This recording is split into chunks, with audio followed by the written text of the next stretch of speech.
Thank you.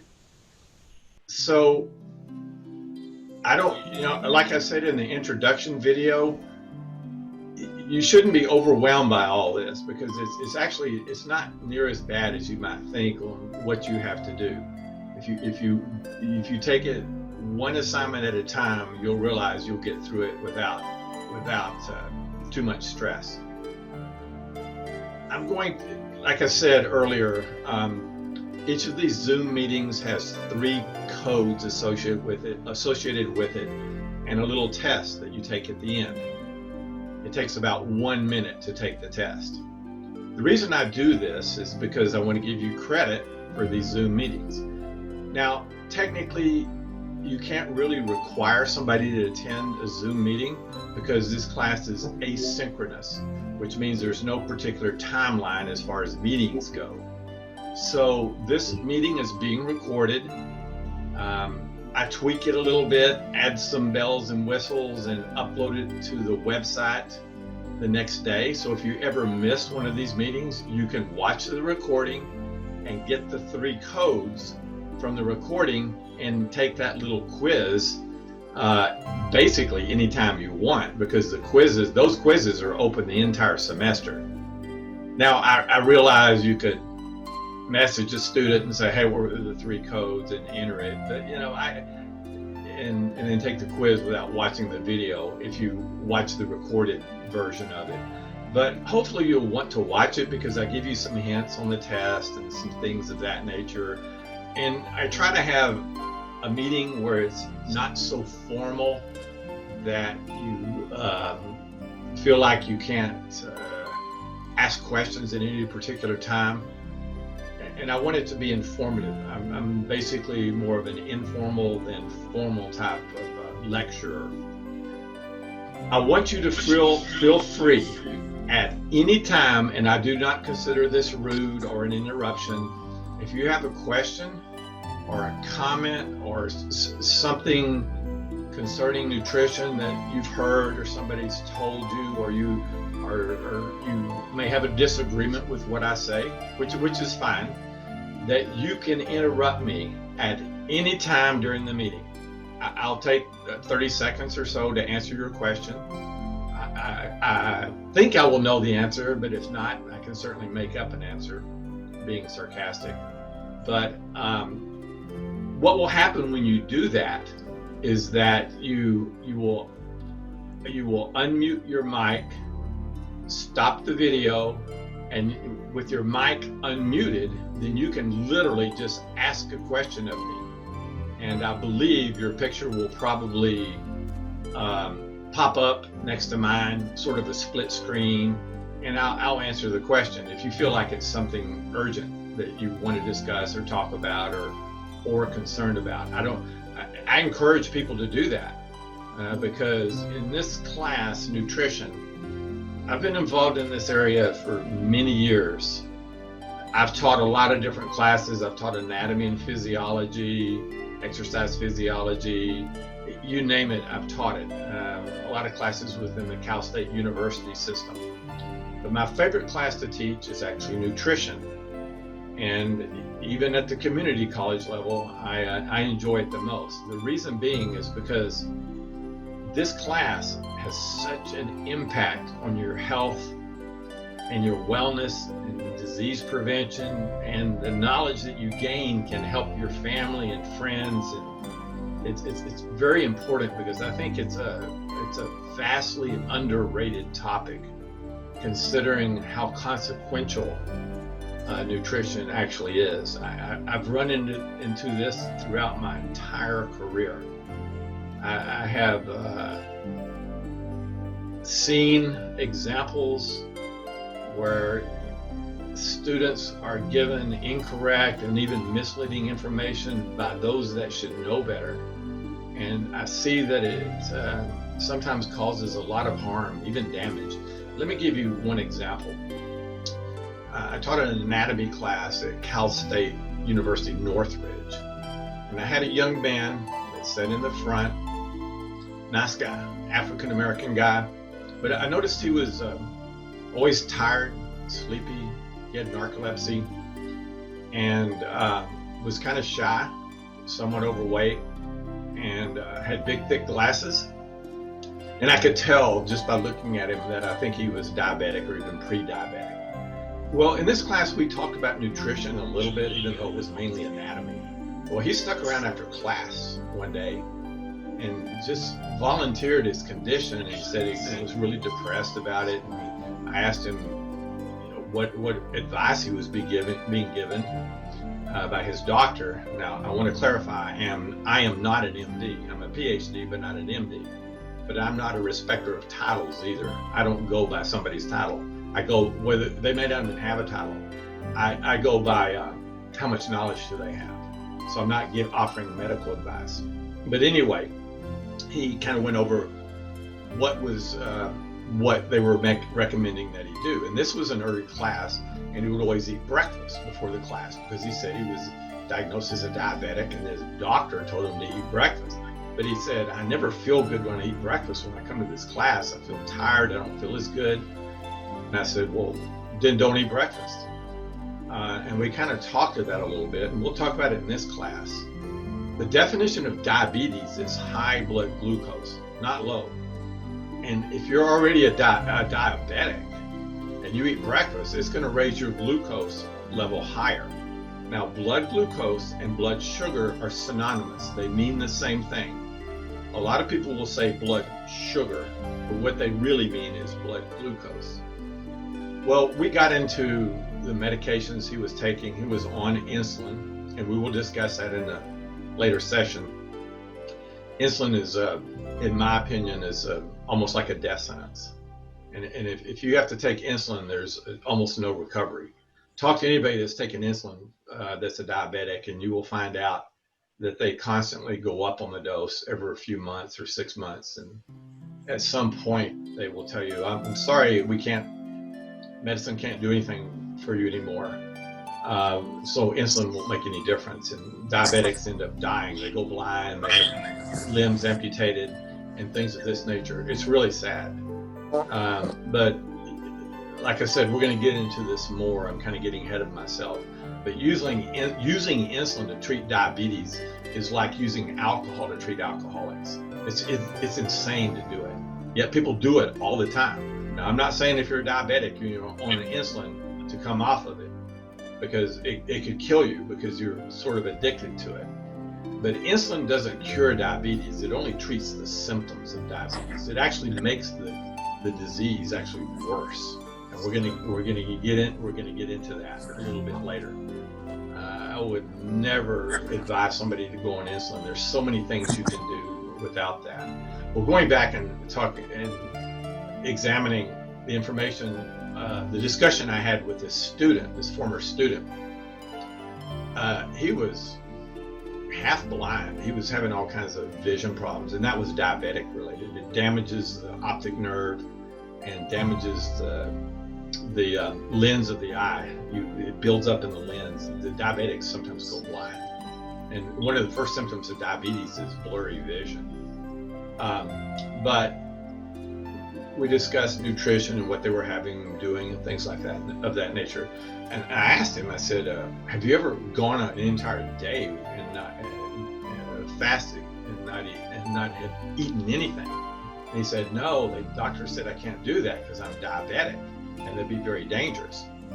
And I reminded him the definition of diabetes is high blood glucose, not low. And when you don't eat, it drops.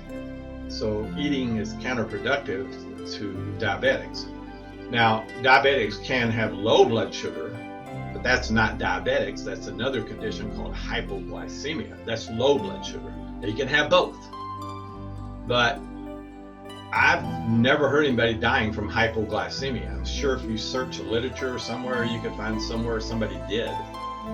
But I've heard of a lot of people dying from hyperglycemia. It gets too high. Worrying about it getting too low is usually not a problem. It can be, because if that happens, you feel dizzy. You could even pass out. It's very scary. Passing out is very scary. But dying from hypoglycemia is like dying from lack of oxygen. Your body just not going to let it happen. I mean, let me give you an example. Some kid, is mad and said, "I'm going to hold my breath until I pass out or until I die." And just say, "Go ahead, do it." If they have real willpower, that kid literally could hold his breath till they pass out. Make sure they fall on a pillow or something, but they're not going to die. They will wake up, recover, and they will never do it again, because the trauma of passing out is very traumatic if you've ever had it happen. But your body doesn't let you die. It will not let you die. You start breathing again, etc. So the kid wakes up, you just look at him and say, "You didn't die, do it again." They'll never do it again. Well, hypoglycemia is kind of the same way. It's a condition related to diabetes, but it's not diabetes. And we're getting, like I said, I'm getting ahead of myself, but we're going to get into that a little bit more.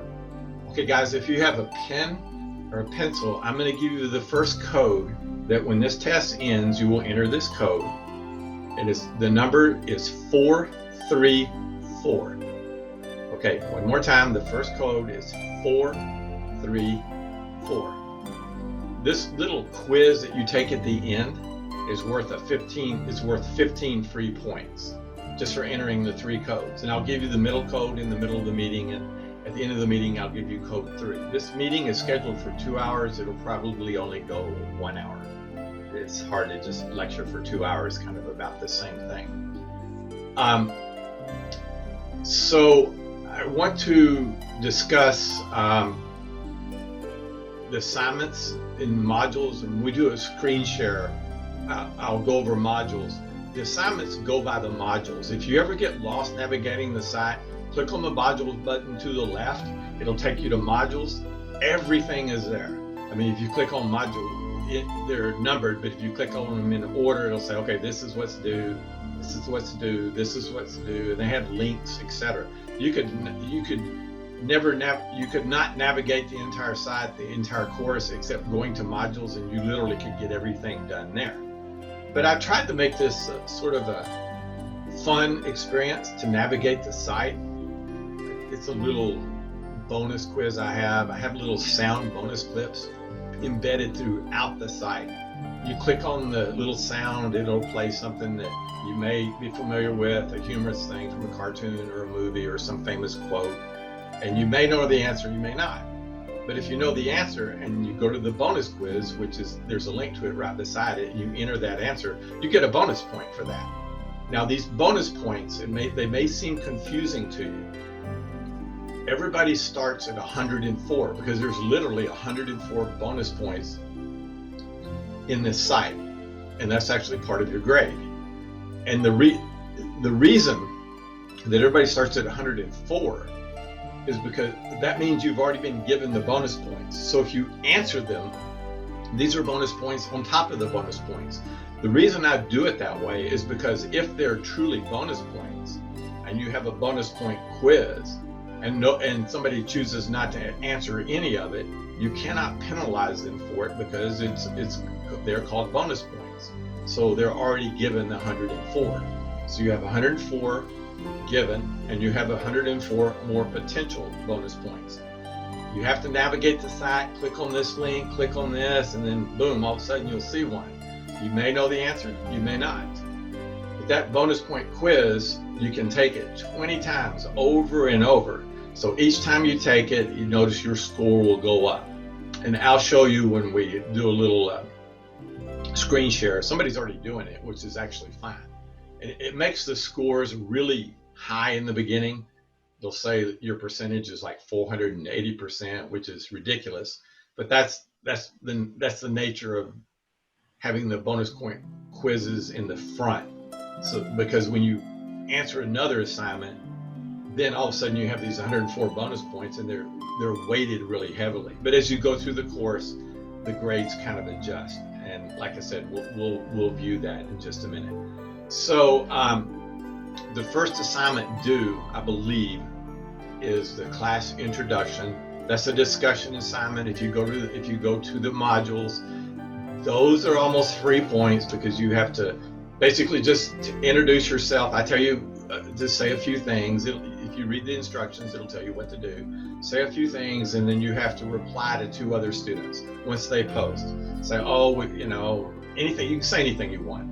It's basically if you reply, there's criteria listed in the rubric, and I'll show you that in a minute too, but it's I can't remember how many points it is. It might be more than 15 points. It might be 20 or 30. I'm not sure, but we'll look at it in just a minute. Those kinds of things, these discussions, there's several of them during the semester. There's almost no way you can mess up on that if you just read what you're supposed to reply to and what you're supposed to comment on. And those are set up to kind of keep you engaged with other students and things of that nature.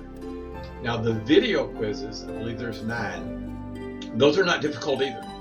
Because if you watch the video and then you answer a little 10-question quiz at the end, and the questions are fairly simple, I don't think you even need to take many notes, you might jot down a few, then you should do very well on those. The hardest part of the course, I would say, would be the chapter tests. Now, there are study guides made for each of these tests. And the tests are mainly, I want to say 90 to 95% of the questions on the test are made from the study guides. So if you work the study guides and have those questions answered, then you've basically done most of the test. Now you can use your book also on the test and the study guides. You can use anything you want, but the study guides and the book will help a lot. Now you don't have to use Launchpad with the book. I don't do any assignments in there. Basically all you need is the book. And the bookstore has it, and I'm not trying to put the bookstore out of business, but they charge a lot for a book that you can get on eBay very cheaply. There's eBay, half.com, there's all kinds of links where you can obtain this book. It doesn't have to be new. I've had students order them when it says fair condition, and they're actually pretty good. And you can look up answers, and you have your study guide, and things of that nature, so that when you take the test, you're prepared. It's not that bad. And remember, you're allowed 2 attempts on each test. So if you take a test, and you don't do well, you say, oh, I got another chance at this, then you can do that. Anyway, there's a lot of ways to obtain the book. You can also get it through the Valley Bookstore. I don't want to get them upset at me because they ordered a whole bunch of them and they may sell none, but I'm not in the business of making them money. I'm in the business of trying to save you money, because I don't want you to spend a lot of money on buying the book and purchasing Launchpad, which we don't even use. Launchpad is it's a web utility that comes with the book that's created by the professor, similar to what we're doing here, but I don't think it's as good. It's a little bit more stringent and a little bit harder to follow. You can't put videos in and things of that nature. You can do certain things, but I prefer doing it this way, actually through Canvas. Now, I want to spend a little bit of time talking about the 8 components of nutrition. The books will tell you that and you don't need to write any of this down because it's all over the Canvas site. But books will tell you that there are 6 components of nutrition. When they say components, they mean parts of nutrition. And you don't have to memorize these, and these are in no particular order. But everything we study in this class is related to some aspect of these 8 components. The first 3 are the food groups. They're fats, carbohydrates, and proteins. Those are the food groups. They're not 4 food groups. There are not 5 food groups. If you go to myplate.gov, it's a government-run website. I don't know who updates that or what people are involved with doing it, but a lot of the advice they give there is just wrong. They actually list 5 food groups. That's completely incorrect. They list dairy as a food group. Dairy's not a food group. If dairy was a food group, vegans will be very unhealthy, and vegans are extremely healthy. Vegans don't eat anything that comes from an animal or an insect. You don't need to know that yet, but we're going to go over that a little bit later. from an animal or an insect. So what food comes from an insect? Honey. So if you're a true vegan, you don't have honey. And there's other foods that you can't think of. Well, some cultures actually eat insects, but they're not vegans if they do that. And no food that comes from an animal. So meat comes from an animal, but so do eggs and milk, and all dairy products are animal-based. So a true vegan doesn't have any of that. Now, so going back to the three components of nutrition: fats, carbohydrates, and proteins. Once again, they're the food groups. The way you differentiate the difference between a food and a food group, think of it this way. When you go to a restaurant, you don't order a food group, you order a food. Try going to a restaurant and ordering this way. I would like a little bit of carbohydrates, some fat, but not too much, and some protein. They'll just look at you because they don't know what you're talking about. And then you would say, oh, the form of the food. Oh, maybe a steak and a salad and some bread. That's a food. Your body does not recognize any food. It recognizes the three food groups. It doesn't care what food the food groups come from, but it needs fats, carbohydrates, and proteins. It doesn't need any particular food. Milk is not a food group. Milk is completely unnecessary. It's way overrated. It's a scam by the dairy industry. Kids don't even need milk. Don't confuse that with breast milk. Evidence that breast milk for the first few days, in child development they teach for the first, I believe, maybe 6 months. But in reality, it's really the first few days that might have some benefit over formula because of the antibody transfer through breast milk from the mother to the child. After that, it's basically just another food. There's absolutely no reason that milk, a first grader needs to have a glass of milk every single day. I don't even know where that came from. Actually, I do. It came from the dairy industry, which is a brutal industry, by the way they treat cattle, things of this nature. Vegans are extremely healthy, and they have no dairy products. There's one of the videos, I think it's video number 9, where there's a vegan bodybuilder, and he talks about his experience of cutting out dairy. And I'm reviewing once again: fats, carbohydrates, and protein. Vitamins, the components of nutrition. Vitamins is a component of nutrition. There's a video on vitamins. I think the best video out there called Vitamania, which goes into details and a lot of the scams about vitamins. There's vitamins, minerals, water, fiber, and phytochemicals. That's all there is in nutrition. Now, water is water. It's fascinating. There's a video about water. And there's some controversy on this, but I've researched it and read a lot on it. Water is very mysterious, and also it kind of has an essence to it. It almost seems alive. And there's some evidence that water has memory. Not the kind of memory that your brain stores, but a unique kind of memory because of the way water molecules arrange themselves. They're dipolar, which means they have a positive and a negative charge, like little magnets. And they can arrange themselves and form these little groups or shells and store information there. It's extremely amazing because they're so incredibly small that it's just if they ever harness that, it would be incredible. But that's sort of a different area. So water, fiber is a component of nutrition. There's a section on fiber. Fiber is anything you eat that you don't digest. And there are different types of fiber. We as humans digest about 50% of what we eat. That's why we have to go to the bathroom.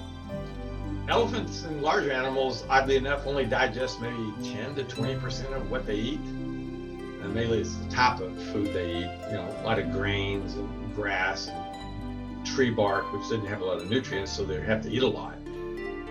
So that's why they're grazing and eating basically all day long. Some animals digest 100% of what they eat and drink. That's amazing. There's a certain type of goat, I think in the Gobi Desert, might be a deer, I think it's listed as a goat, that is 100% efficient, which means it never goes to the bathroom or urinates, because there's so little food and water that it's evolved to use all of it with no waste whatsoever. And this is also good because it never leaves a trail for predators to follow. This is, evolution designing this sort of species. So fiber, phytochemicals is a component of nutrition. Phyto means plant, chemical means the chemicals in plants. There's thousands of them. There's actually about, I believe, around 25,000 chemicals in plants. Some we use, some we don't use. These have amazing health benefits. They sell them all over the stores, like resveratrol in red grapes, lycopene in tomatoes. And we'll get into phytochemicals a little bit also. Why are they so beneficial? Well, because a plant can't move around. Well, some can, but most plants can't move around. There's some things kind of in between a plant and an animal, not many, but they can't move around. But they're attacked by weather and insects and predators and disease. So they develop these chemical defenses. And these are called phytochemicals. They help the plants fight off insects and hot and cold spells, diseases, and they help the plant sometimes the fruits from being eaten. Sometimes they want them to be eaten to spread the seeds, but sometimes they don't. And some of these properties have some benefits for people. They will list them as micronutrients, but I actually think they're more major nutrients, because without them, I don't know if you could survive. The books will tell you, oh, they're micro, you don't really need them that much. But I differ. I disagree with that. Because if you're in the hospital on an IV drip being fed intravenously, they know the exact amount of water to give you, vitamins, phytochemicals, food, glucose, minerals. They give you the perfect amount, so you should do well. But people don't. They survive, but they don't thrive. And as soon as they come off the IV and start eating regular food, they talk about feeling much better. Well, what was missing? The phytochemicals. You can't put phytochemicals in an IV and give it to them. A potato has around 100 phytochemicals in it, 100 that have some benefits for the human body. And unfortunately, when you cook it, you destroy a lot of the phytochemicals. Cooking food is not healthy. Now, you tell people that want to disagree with you or argue, what they instantly do is they start talking about foodborne illnesses like salmonella, botulism, E. coli. There's a whole list of them. These are problems, and if you don't trust the source of the food, by all means cook it. I would never go to a restaurant and order something rare because I don't trust how long it's been sitting around, the meat. I would want it cooked well done. But people have been eating sushi and uncooked meat and uncooked fish throughout the world, and they don't have these plagues of these diseases. Cooking makes things taste better, but as far as what it does nutritionally, it degrades a lot of the phytochemicals. A lot of the water-soluble vitamins are degraded. Some of the fat-soluble are degraded to a degree. Most of them stay in contact. Most of the minerals are viable after cooking. They might be degraded a little bit, but they've studied this. A baked potato that has around 100 phytochemicals, or a potato, once you bake it, you destroy something like 90 of the phytochemicals. You're left with 10. A baked potato is not the same thing as a raw potato, but nobody wants to eat a raw potato, but it's healthier for you. But that's just the nature of cooking. So when you cook foods, try not to cook them too long. I think the Asian way of cooking is best, where they use a wok. They add a little bit of heat, some spices to it, but not too much heat. The vegetables and whatever they put in there, they're still crispy, but they taste good. If you cook corn and boil it, corn on the cob, don't boil it too long, just a little bit, because the more you leave it in the water, especially the water-soluble vitamins, they degrade out. Now, that doesn't mean cooked corn on the cob is bad for you. It's not. Raw corn on the cob is better for you, but nobody wants to eat raw corn on the cob. You have to be careful in nutrition about telling somebody what they're doing is bad. I wouldn't say that. It's just, you might say it's healthier to do it this way. What you're doing is healthy, but you could be healthier. I eat cooked food too, but I try not to have too much of it. And nobody wants to eat a raw steak, so you might get used to having it rare, provided it's sanitary and things of that nature, because of some of the things that happen with cooking. It creates, especially with meat, it creates some carcinogens, some cancer-causing chemicals, some cytokines that your body's actually not used to. In fact, when you add heat to cooking oil, any cooking oil, the fatty acids don't break apart. They bond, they link together. The heat doesn't aid with digestion. They link together and they form what are called trans fats. And trans fats are one of the worst fats there are. Trans, like a train, there's many of them. And your body has a hard time digesting these. So, but we cook with oil all the time. You can't really avoid it, but you can, try not to have too much heat. If there is such a bad food, it would be trans fats. But we're going to get into that a little bit more also. So I want to briefly discuss some of the myths related to nutrition that you may have heard. It's, people still believe, still promote, even doctors, nutritionists, registered dietitians, people that teach nutrition. Some know the truth, some don't. And I'm really amazed at the wealth of ignorance out there concerning this subject. Ignorant doesn't mean somebody's stupid. It means they don't know. I would never call somebody ignorant because they're going to interpret it like an insult, but it simply means you don't know. If somebody says, you're ignorant as far as speaking French, I'd say, yes, oui, because that's the only word I know. And I'm not stupid, I just can't speak French. And a lot of people don't understand nutrition. They're very ignorant in the area because they just go by what they've been told or heard or read somewhere. It's just been passed on through the ages.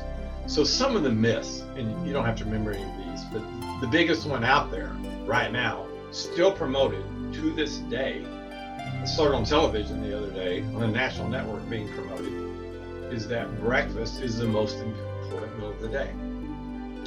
That is complete and utter nonsense. That is equivalent to saying, when is the most important time to put gas in your car? In the morning? I've noticed that when I put gas in the car, or gas in my car in the morning, it runs better, it's more energetic. That's nonsense. The most important time to put gas in your car is when it's empty. It doesn't matter if it's in the morning or it's 3 in the morning, when it's empty, when it needs gas. That's when it runs. The human body works the same way. This myth has actually been studied and researched. Where did this actually come from?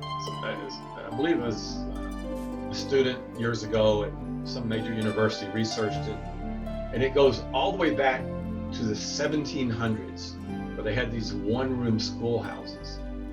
And the teachers noticed that kids that had breakfast did better, they behaved better, they were healthier, they had all these factors that were beneficial going for them.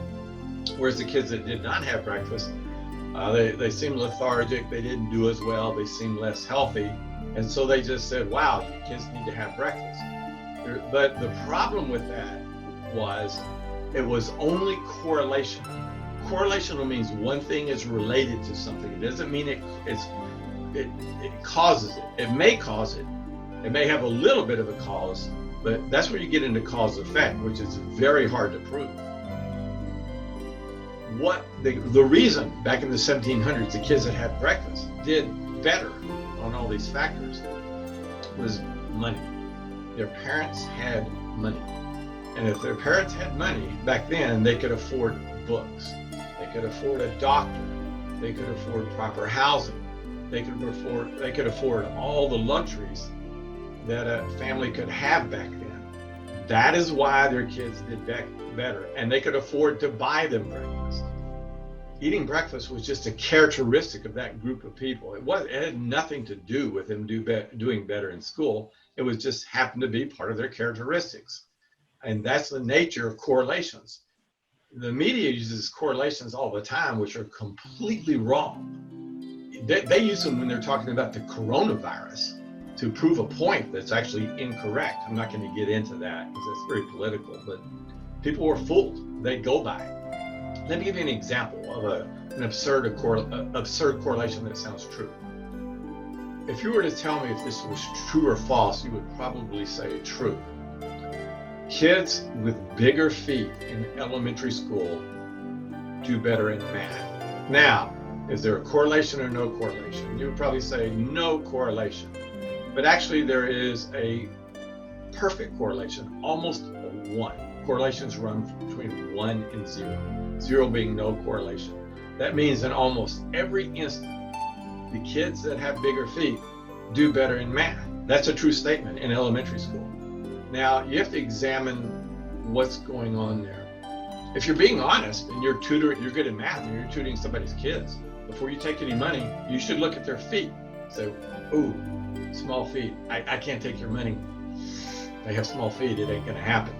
Well, what's really going on there? Think about my original statement. Kids in elementary school with bigger feet do better in math. Elementary school's grades 1 through 6. If you give the same math test to 1st through 6th graders, 6th graders are gonna do better. And the 5th graders probably a little bit less, and so forth and on down. The 6th graders have bigger feet. 5th graders have bigger feet. They do better because they're older and have more math experience. Having bigger feet is just characteristic of that group of people. So having bigger feet it's correlated with doing better in math, but it has nothing to do with the cause of it. So you got to be real careful. And very often in nutrition, they try to correlate one thing with something else, and there's no cause effect. There's just a relationship. And the relationships sometimes mean something, and a lot of times they don't mean anything. So that's one of the myths is breakfast. Another myth circulating around, going back to breakfast. So what meal is more important than any other meal? And none of them. It just depends upon your lifestyle. There's nothing wrong with breakfast either. But to force a kid to eat breakfast when they're not hungry is ridiculous. If they're not hungry, they're not hungry. Nobody should eat when they're not hungry. Even kids. I don't care if they're a little bit overweight or thin. That has more to do with heredity than nutrition. Kids know how to eat, and you should respect it. If they say, I'm not hungry, they're not hungry. The mother may say, or the father, well, I've been cooking all day and it's Saturday and you haven't eaten all day, and you come in and say you're not hungry. Yeah, they're not hungry. Kids could go the whole day and not be hungry. And the next day they'll probably be really hungry and will actually like what you made, because the more hungry you are, the more you like different foods. That's why they say don't go grocery shopping when you're hungry. You go, I want this, I want this, I want this. And that's just the way nutrition works. There are 3 terms when it comes to understanding hunger, and they're used incorrectly all the time. You don't need to know this, but the 3 terms are appetite, hunger, and starvation.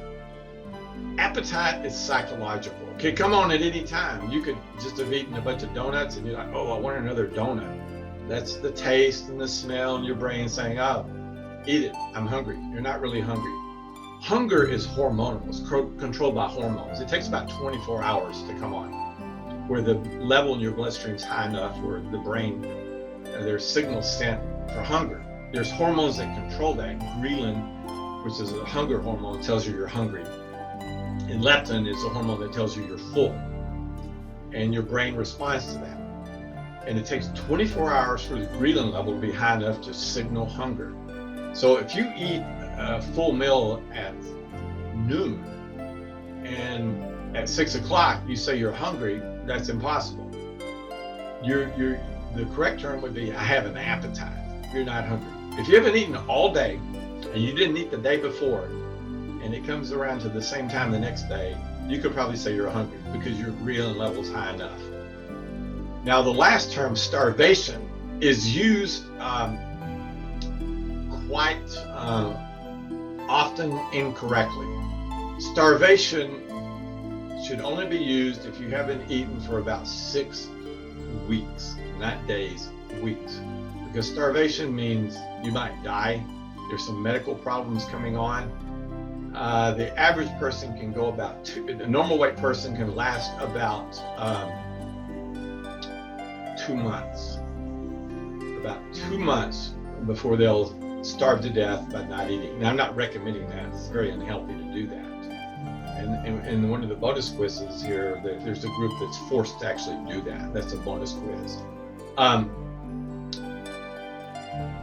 That brings up some controversial ideas in nutrition, where what happens when you don't eat, and that's another myth. If you don't eat for a few days, does your body start eating itself? No. Does your body start eating its own muscles for protein? No, that's physically impossible. What happens is the fat cells shrink, and so the fat cells under your skin shrink, and it looks like your muscle's shrinking, but it's actually not. You have fat cells in your muscle that actually shrink, which makes the muscle shrink, but it's not eating the protein. It's not eating the protein actually in the muscle. So that's another myth we'll get into. One of them, another myth is, you may have heard this before. I've seen situations where trainers, athletic trainers, personal fitness people that work at some of these places like LA Fitness and other places will tell you it's healthy to eat 5-6 little meals a day. I've actually heard doctors actually give that advice. That is one of the worst ways you can eat, by the way. I have a question. There's a myriad of problems coming on with that. Somebody have a question? You can if anybody has a question, you can interrupt at any time. I'm pregnant, and the doctor says to eat a lot, but a little bit every day. Is that okay? The doctor said to eat like a to little, not, a bunch of little meals? Yes, instead of a big 3 meals. Well, like I said, I'm going to give you some advice, but I'm not going to pass myself off as an MD. I grew up in a medical family. I have a brother that's MD. My dad's a retired doctor, so sometimes they know, sometimes they don't. I think my brother does. He's a dermatologist. He understands that. My dad doesn't because he's kind of old school. But nutrition is the same for everybody. Whether you're an athlete, not an athlete, pregnant, not pregnant, young, old. There's some different conditions for certain diseases, but nutrition doesn't discriminate at all. Whether you're famous or not famous, educated or not educated, doesn't matter. Now, the problem with eating 5-6 little meals a day, even if you eat, quote, healthy food and don't overeat, is that you tend to keep your blood glucose level fairly normal. That's what they promote. People think it's a good idea, but it's not. And let me explain why it's not. Because this is where you have to think, you've heard the term outside the box. You have to think at a deeper level. You have to think at the cellular level, what is really going on in the body. Keeping glucose level normal creates a lot of damage in the body. It triggers diabetes, it triggers autoimmune diseases, it triggers all the bad things that you're programmed with, and everybody's programmed differently with their DNA. Let me give you some examples of this. If you kept your heart rate normal all the time, your heart would never get healthier. There's a term called hormesis. Most people don't know this term. It sounds like hormone, but it's called hormones. It's called hormesis. Hormesis means stress that causes strength, or stress that promotes strength. Somebody's saying they want to be in study groups. I actually haven't ever done that before, but I'll let you do that here in just a little bit. So let's go through this a little bit more, and I'll give you the second code in just a little bit, guys. But keeping blood sugar level normal compared to keeping heart rate normal. If you want to make your heart stronger, how do you do it? You stress it. It's called hormesis. You stress it. You get on a treadmill, you work out, you walk, you run. Your heart rate goes up. Your blood pressure goes up. That's stress. That stress is what makes your heart stronger. If you have a weak heart or a heart disease, you may have a heart attack by stressing it. Hopefully not. You've heard the phrase, stress that doesn't kill you makes you stronger. This is true for every system in the body. How do you make your muscles stronger? You stress them, you work out, you lift, you walk, you run, you stress them to make them stronger. How do you make your immune system stronger? You get sick as a kid and your immune system's stronger. Kids that never get sick have very suspect immune systems. In fact, when you get a flu shot, it gives you the flu. It's a mild strain of the virus, but it gives you the flu. Makes you slightly sick. Some people get really sick from the flu shot because you build up antibodies that protect you from the powerful strain. Stress makes you stronger, and nutrition is no exception to that. So keeping blood glucose level normal doesn't stress you enough. You need it to oscillate, to go up and down. That is very beneficial for the body because a lot of things happen in a low blood glucose environment. Not hypoglycemic, but low.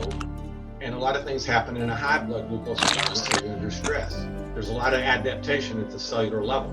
I don't have time to get into everything that happens. But eating a bunch of little meals during the day doesn't allow that oscillation, even if you're pregnant. So I would be really leery about doing that. There's all kinds of studies and videos and evidence for people that eat 1 meal a day, 2 meals a day, compared to 3 meals a day. And the evidence is out there, is that you don't have to remember this statement. You don't have to eat less. You need to eat less often. What does that mean? 2 meals a day is by far healthier than 3. 1 is by far healthier than 2. Now, it seems counterproductive, but the evidence is actually out there. That's not an opinion, that's a fact. Does somebody want to ask a question? I saw somebody on that. Well, can you eat 5-6 little meals a day and be healthy? Yes. I'm not saying you would be unhealthy. But in my opinion, not just my opinion, a lot of people's opinions, the less often you eat, the healthier you will be. That's because your blood sugar will drop, and there's the cells, the insulin receptors on cells repair themselves. A lot of things happen that don't happen in a normal environment where people eat every single day, or eat 3 meals a day. Human body's not designed for that. When I taught anatomy and physiology, I pointed out several organs in the human body that point to the correct way of eating. The stomach is one, the intestines, but especially the gallbladder.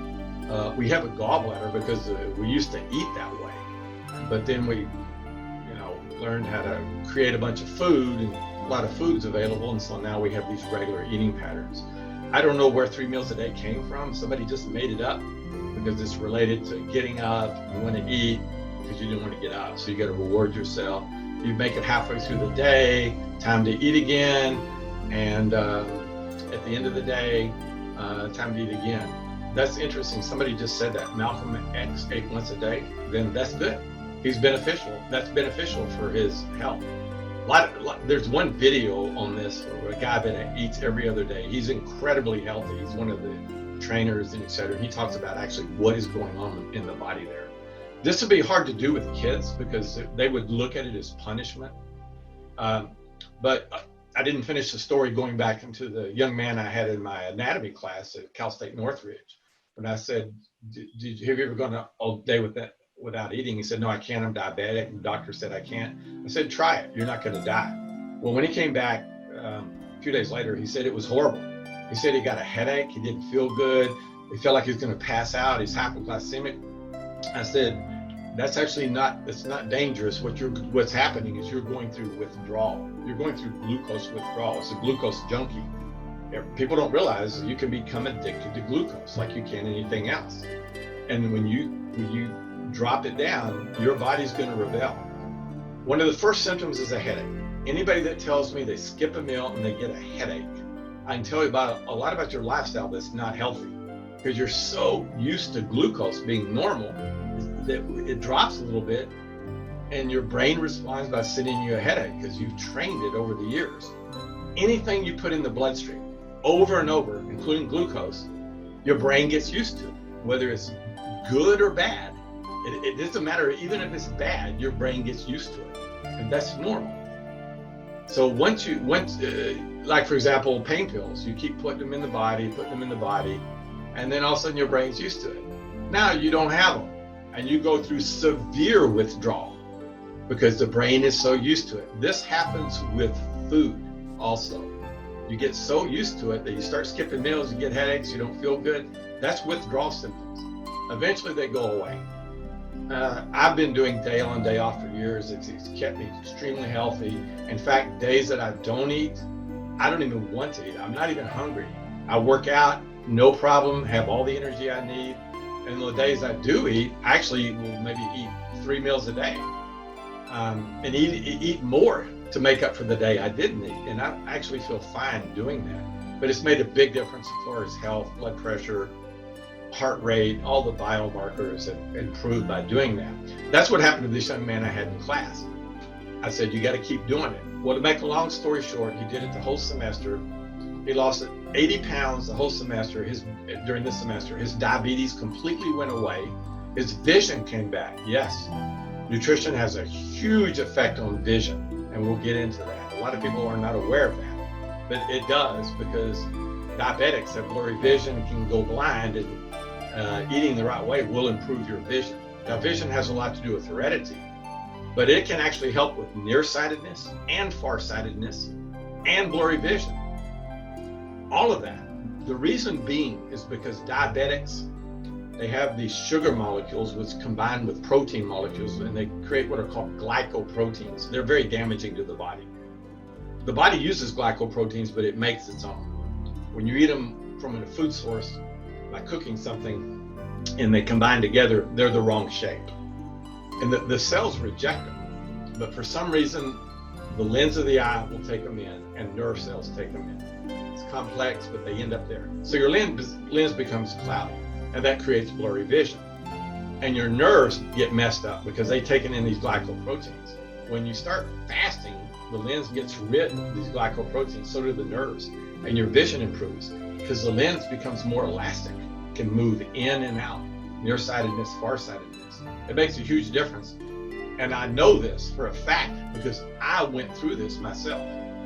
Well, at San Bernardino, when I had an eye check, I thought, wow, I'm going to need, and I was teaching nutrition at the time, but wasn't aware of the effect of nutrition had on vision. I went and had my eyes checked, and they said, yeah, you're going to need contacts or glasses, and so you get measured and fitted. I went back in 2 weeks later because I did a 4-day fast during that time, and my blurry vision completely went away. And I had the same test by a different doctor, but the same test, and it came out 20/20 in the left and 20/10 in the right, which is good. He said this original test must have been wrong, and I said no, it wasn't wrong. I improved just in that 2 weeks. I didn't fast for 2 weeks, but there was a 4-day span I did, and that helped cleanse out some of those glycoproteins. And the doctor, he's an MD. He knows more about the eyes than I would ever know, but he doesn't know about nutrition.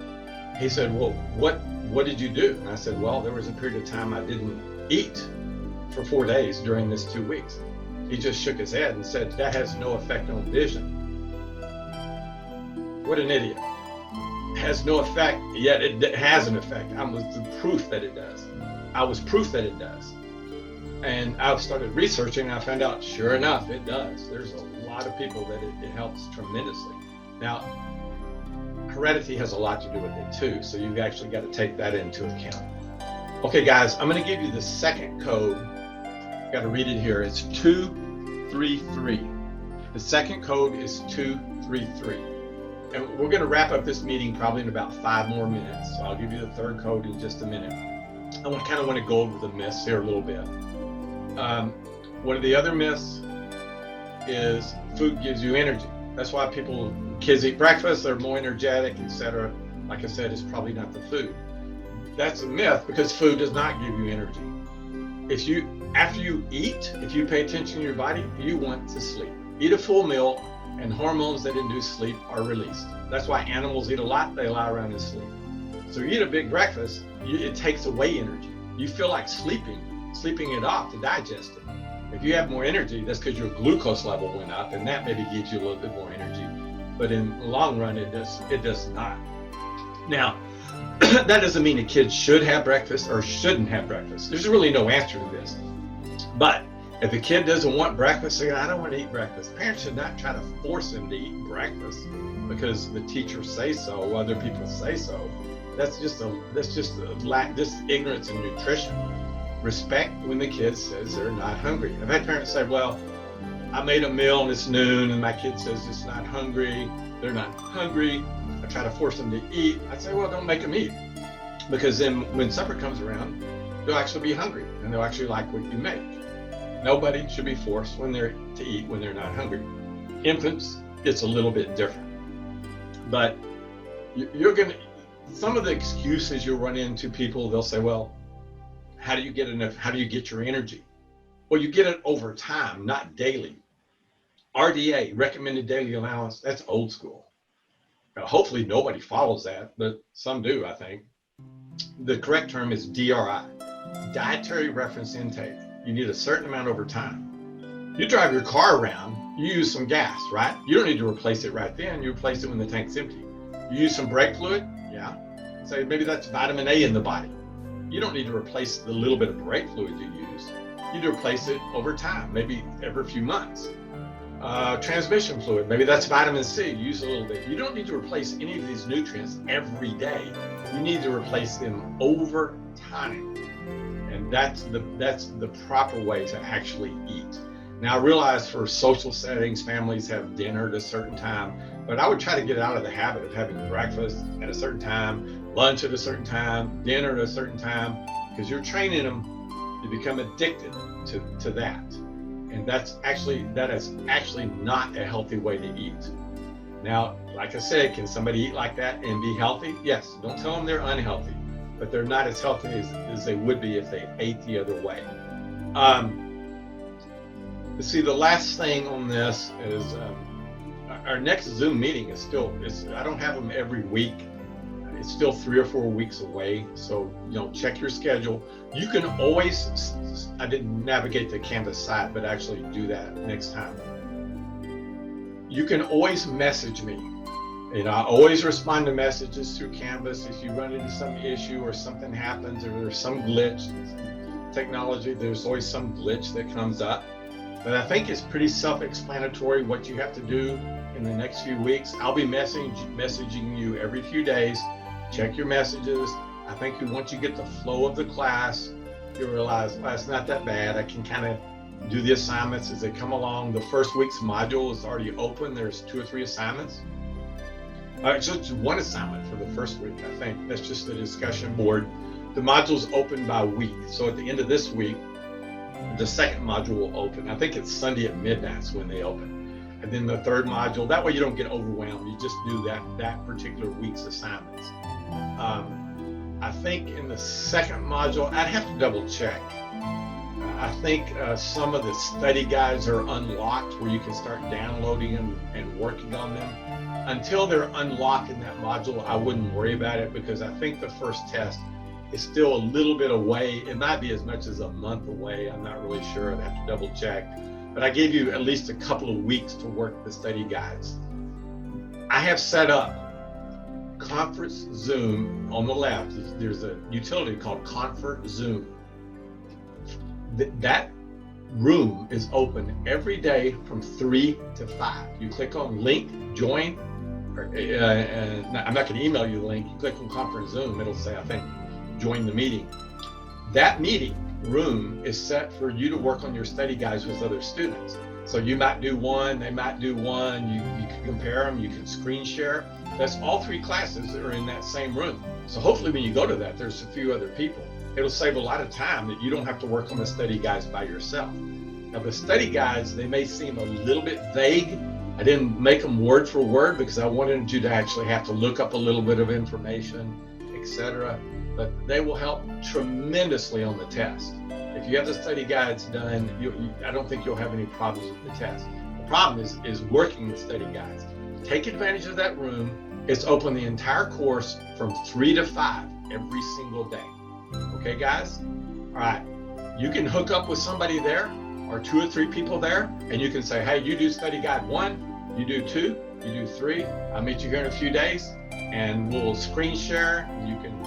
You can email them to each other. I think it's easy just to use a screen share there, and you can, there's a utility called Capture Screen. It'll take a picture of everything that's on the screen. Every keyboard has what is called a print screen button. You click that, and boom, it takes a picture of everything, and it'll put it in a clipboard. You can save it to your computer. So you could, somebody's study guide, I think they're just 1 page each. You get a picture of theirs, they get a picture of yours. You can work on them together. You can say, I couldn't figure this question out, or whatever the case may be. They're set for you. I'm not there. I set it up where you can join the meeting without me hosting it. So I'm not there. Even though we'll say meetings being recorded, don't worry about it. You can say anything you want. The recordings, the recordings are deleted completely. I don't do that. Only this meeting's being recorded. Anytime you miss a meeting, like I said, give me a day or 2 to upload it. There's a module called Recorded Zoom Meetings, and you can actually watch it there. Okay, guys, does anybody have any question before I give you the last 3 codes, just for the last few minutes, about what to do for the class, how to navigate the class, kind of what's going on? I tend to be, somebody said, what does what do every day at the end of the week? No, the modules run week to week, and the assignments have due dates. It'll tell you if you look. If you go to the home page and scroll to the very bottom, it has assignments and it has due dates. But if you go to modules, you don't even need to do that. You go to modules, it has everything. The study room is open beginning tomorrow from 3 to 5. So if you want to go there and see who else is there to kind of what's going on there. I don't know if the study guides are available the first week. I don't think they are. But you can still ask questions or do whatever there. I think that I'd have to check the modules. I'm not looking at it right now, okay? So when this meeting ends, you go to, I think, the module or quizzes. There's one called quiz, where this is conference Zoom meeting number 1. I think it's under the first module 1.00. If you go there, it'll say quiz, and you click on it. It's simple. It'll say question 1, enter the code. Question 2, enter the code. Question 3, enter this code. Here's the code for number 3. It's 324. Once again, that's code 324. Okay, guys. Good luck. Message me if you have any problems. Take the quiz. You'll see that it scores it by percentages, and you get a good start on your grade. Now, one last thing, when you look at your grades, you're going to get percentages like 400%, 500%. Don't interpret that, because the bonus points are factored in. I think I mentioned this, and it kind of adjusts itself later on. So you're going to see these outrageous percentages. Okay, guys, I'm going to end the meeting, take the little quiz, and I'll be in touch.